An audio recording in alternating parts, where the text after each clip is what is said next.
In this video, I just want to point out one thing.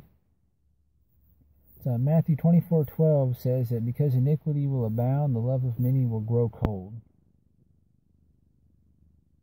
And that can't be more true in the time that we live. I just want you guys to do a test. Where you go to church,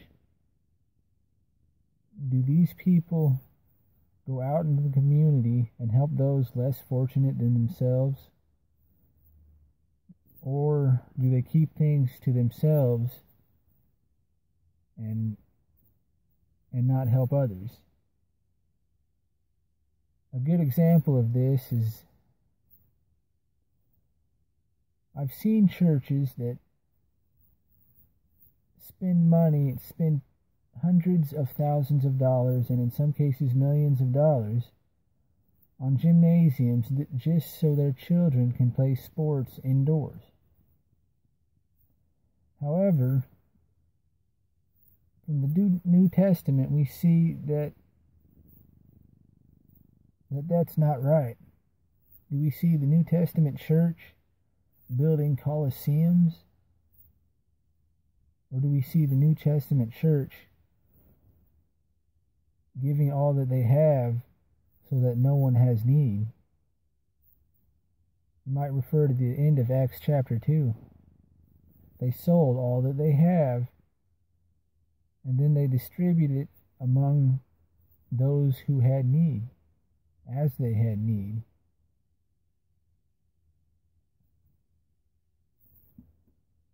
Something that needs to be addressed is this. How often do people go out and help those that are less fortunate than themselves? I'm familiar with a church where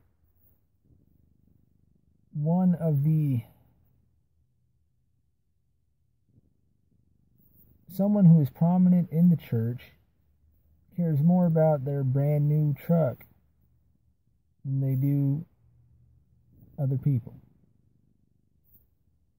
This can be seen by how much this person complains about it for various reasons, whether it's maintenance or something going wrong or whatever it is. And these things should not be. And then there's the extreme other side of that. When we see those who are sinning, do we just kick them to the curb and boycott them, as the term is so widely used today? Or do we take them aside and say there's a better way? What you're doing isn't right. Do we take them aside and lead them in the ways of righteousness? Or do we just kick them to the curb? That's two things to examine in the body of believers that you meet with. Do they have a heart for those less fortunate in the community? Or do they lean more towards material possessions? Just something to think about.